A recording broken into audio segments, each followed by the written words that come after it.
Attention, notre invité arrive. Tadam. Et il s'agit du fondateur de HD Rennes, Ruben Halali. Bonjour Ruben. Bonjour. Bonjour. Bonjour. Merci d'être avec nous. Merci de m'inviter. Alors, HD Rennes donc. eh oui, on a choisi de s'intéresser à vous parce que, effectivement, vous avez mis au point une technologie qui peut faire du bien, entre guillemets, qui peut nous permettre de connaître avec encore plus de précision le temps qu'il va faire. C'est bien ça, hein? Tout à fait, oui. On a développé cette technologie qui est issue de travaux de recherche qui ont été effectués dans des laboratoires en France et qui maintenant constitue le cœur du produit qu'on développe chez HD Rennes. Donc ce qu'on fait, c'est qu'on mesure et on prévoit la météo avec beaucoup de précision en utilisant une infrastructure qui est déjà existante, des satellites qui sont déjà lancés et en connectant des boîtiers au niveau du sol derrière des paraboles de réception satellite télé.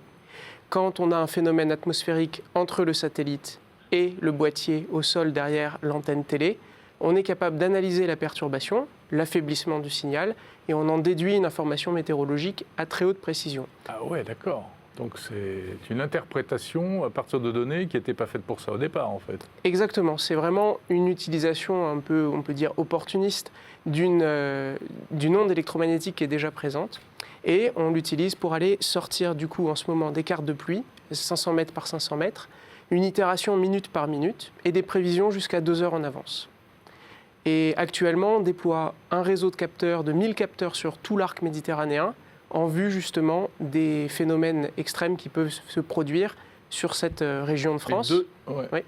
Pardon, 2 heures, c'est beaucoup ou c'est pas beaucoup? Parce que 2 heures, si vous dites à une région, attention, dans 2 heures, vous allez être inondé, ça laisse pas beaucoup de temps pour prendre des dispositions quand même. Alors, il faut savoir que même 30 minutes en avance, avoir une information qui part au bon endroit, il ne s'agit pas de crier plusieurs fois une alerte, donner une alerte, crier au loup plusieurs fois à un endroit donné. Il faut vraiment localiser l'alerte.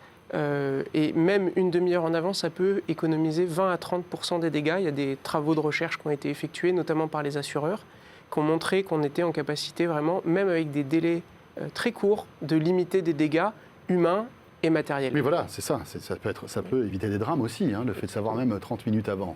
Alors, il faut se dépêcher, mais moi, ce que j'aime bien dans votre concept, c'est cette notion de météo collaborative, en quelque sorte. C'est que finalement, nous pouvons tous participer à l'amélioration des algos de votre concept. Oui. Et exactement, c'est exactement comme ça qu'on se déploie en ce moment. On a plusieurs volets, on a vraiment un déploiement qui est en France.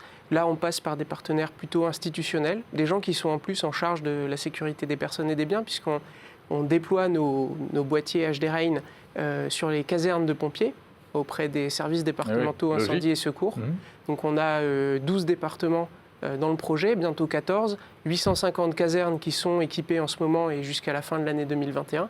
Et en fait, ce flux de données est déjà intéressant pour du coup des partenaires type pompiers, préfecture, qui ont besoin d'avoir cette donnée météo de précision, et ensuite commercialisé plutôt dans des secteurs type assurance, gestion de l'eau et agriculture. D'accord. Vous êtes complètement concurrent de Météo France, par exemple, ou de la chaîne Météo, non? Alors, ou complémentaire, comment vous vous situez? On se situe comme un opérateur de données météorologiques. On l'a vu cet été, on a vu les phénomènes météo qui ont frappé les 4 coins du monde.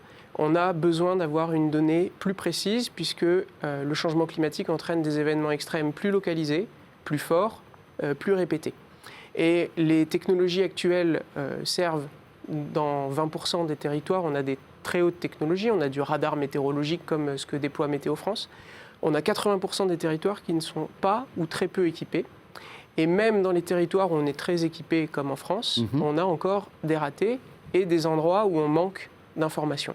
Donc vraiment, on se veut complémentaire et on se veut aussi un guichet de données météo qui est accessible à la fois à la chaîne Météo, à la fois à Météo France. Donc on a un contrat de partenariat avec Météo France International notamment, et avec d'autres entreprises qui ont besoin de cette donnée pour être plus résilients face au changement climatique. C'est ça qui est intéressant aussi, vous parlez de changement climatique, vous êtes au cœur du truc là. Enfin, est-ce que vous voyez, vous, justement, avec vos capteurs, des phénomènes météo qu'on n'avait pas vus depuis très longtemps?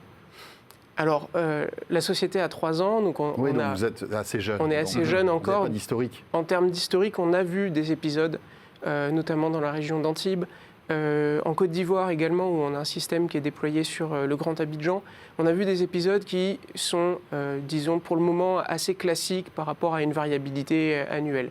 On n'a pas encore saisi d'événements comme ce qui s'est passé dans l'Est ou en Allemagne cet été ou la nuit dernière à New York. Oui, ou la tempête de 99, par exemple. Exactement.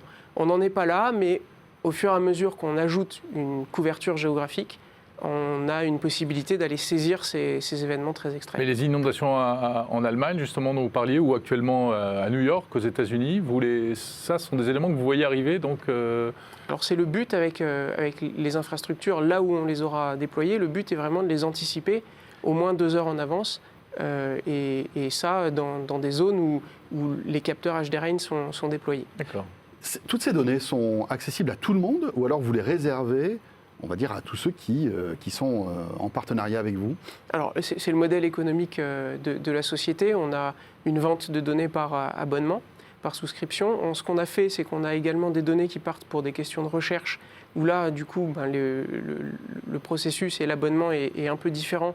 On co-construit des projets de recherche pour améliorer un produit ou aller détecter un nouveau paramètre comme de la grêle ou de la neige. Donc là, dans ce cas, c'est vraiment une voie à part pour les données HDRain, et dans tous les autres cas, c'est une commercialisation en abonnement plutôt vers les entreprises. On n'adresse pas aux particuliers, on n'a pas fait d'application pour accéder à nos données pour le moment. Et pourquoi? Parce que ça n'a pas de sens, à votre avis, d'offrir cette... d'offrir. Ou alors qu'un particulier paye un abonnement pour avoir des données météo, ça n'a pas de sens? Alors c'est difficile économiquement, il y a beaucoup de données gratuites qui sont présentes sur les différentes applications. Mais si je vous écoute, pas aussi précise que la vôtre. Pas aussi précise que ce qu'on peut délivrer. On pourra retrouver vos données, par exemple, sur l'appli Météo France ou Alors j'espère, ouais. c'est en cours de discussion et de négociation. L'intégration des données qui seront récoltées en France dans les produits Météo France, oui, c'est en cours de négociation. Mais voilà, ça n'a pas forcément de sens pour une structure comme nous, avec, on est entre 8 et 10 personnes en ce moment, d'aller développer un produit qui est un petit peu plus difficile à commercialiser sur du B2C, plutôt que d'aller vers des entreprises qui, elles, ont déjà des équipes qui savent utiliser cette donnée très précise et qui savent la valoriser. Oui, vous êtes basé à Station F? Tout à fait. Depuis le début? Depuis 3 ans, oui. Voilà, et donc vous grandissez dans ce bel endroit qu'on connaît bien avec Jérôme, qu'on avait visité plusieurs fois. Vous comptez y rester encore quelques années? Quelques mois, prendre nos locaux, on commence à être nombreux. En fait, on a deux villes dans lesquelles on est basé. Les équipes sont divisées entre Paris et Toulouse.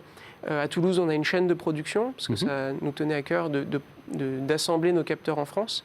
On a quelques pièces qui sont centralisées à Toulouse et ensuite assemblées. Donc on a une ligne de production qu'on sollicite chez un sous-traitant et une partie de l'équipe qui est basée là-bas. Et à Station F, c'est vrai qu'on est arrivé à 2 à Station F il y a 3 ans. Et maintenant, on est beaucoup plus nombreux. Et puis on est monté aussi dans les étages en passant du Founders Programme à l'incubateur HEC. Eh bien voilà. Très bien, super. Belle réussite. HDRain. Merci. Merci beaucoup. Ruben Alali, merci d'être passé nous voir sur le plateau de 01 Hebdo.